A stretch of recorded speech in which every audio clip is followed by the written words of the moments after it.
നമ്മുടെ ഏറ്റവും അടുത്ത സ്നേഹിതൻ നമ്മൾ ഏറ്റവും കൂടുതൽ സമയം ചെലവഴിച്ച ആൾ എന്നതല്ല, മറിച്ച് നമ്മൾ കുറച്ചു നേരം മാത്രമേ സംസാരിക്കുന്നുവെങ്കിലും അത് ഏറ്റവും ആനന്ദകരമാക്കുന്ന വ്യക്തിയാണ്. മൗനമായി നിൽക്കുന്നു എന്നതിൻ്റെ അർത്ഥം നിങ്ങൾക്ക് ഒന്നും പറയാനില്ല എന്നതല്ല. നിങ്ങളുടെ ആശയങ്ങൾക്ക് അവർ ചെവി തരുമെന്ന് നിങ്ങൾ വിശ്വസിക്കുന്നില്ല എന്നതാണ്.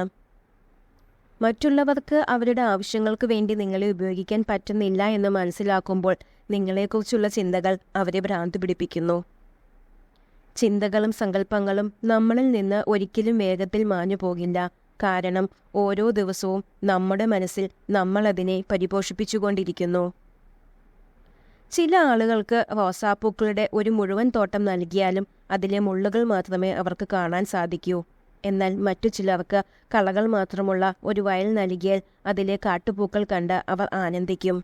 കാഴ്ചപ്പാടാണ് കൃതജ്ഞതയുടെ സുപ്രധാന ഘടകം. കൃതജ്ഞതയാണ് സന്തോഷത്തിലേക്കുള്ള സുപ്രധാന മാർഗം.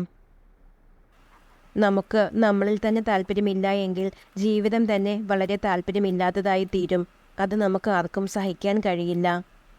വെളുത്ത നിറം, ശുദ്ധി, നിഷ്കളങ്കത, പുതിയ തുടക്കം എന്നിവയുടെ ആശയം നൽകുന്നു. നിങ്ങൾ വിരസമായ ഒരു വ്യക്തിയുടെ മടുപ്പിക്കുന്ന സംഭാഷണങ്ങൾ കേട്ടാൽ അതിനെ ചിന്തിച്ച് രസകരമാക്കാൻ ശ്രമം നടത്തുന്നു. എത്ര കുറിച്ച് നമ്മൾ സംസാരിക്കുന്നു അത്രയും കൂടുതൽ മൂല്യം നമ്മുടെ വാക്കുകൾക്ക് ഉണ്ടായിക്കൊണ്ടിരിക്കുന്നു.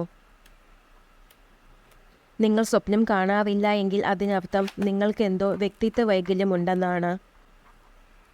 നമ്മൾക്ക് തെറ്റുകൾ പറ്റുകയും അതിന് ക്ഷമ ചോദിക്കുകയും ചെയ്യാറുണ്ട്. എന്നാൽ എങ്ങനെ അതിനെ തിരുത്താമെന്ന സുപ്രധാന ഘടകം നമ്മളിൽ പലരും ചിന്തിക്കാതെ പോകുന്നു. നമ്മുടെ ശരീരത്തിലെ ഓരോ കോശവും നമ്മൾ ചിന്തിക്കുന്നതിനോട് പ്രതികരിക്കുന്നുണ്ട്. അതുകൊണ്ട് തന്നെ നമ്മൾ മോശം കാര്യങ്ങൾ ചിന്തിക്കുമ്പോൾ നമ്മുടെ പ്രതിരോധ ശേഷി കുറയുന്നു. നമ്മൾ ആരോഗ്യം കുറയ്ക്കുന്ന അവസ്ഥയിലേക്ക് എത്തിച്ചേരുന്നു.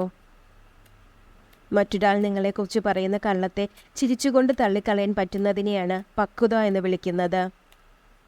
നമുക്ക് ഒരേ സമയം രണ്ടുപേരെ സ്നേഹിക്കാം, എന്നാൽ ഒരിക്കലും ഒരേ തീവ്രതയിൽ സ്നേഹിക്കാൻ കഴിയില്ല.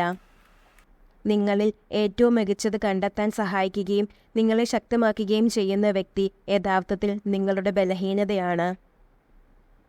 അനുഭവങ്ങൾക്കായി പണം ചെലവഴിക്കുന്ന ആളുകൾ വസ്തുക്കൾക്ക് പണം ചെലവഴിക്കുന്നവരേക്കാൾ കൂടുതൽ സന്തുഷ്ടരായി കാണപ്പെടുന്നു.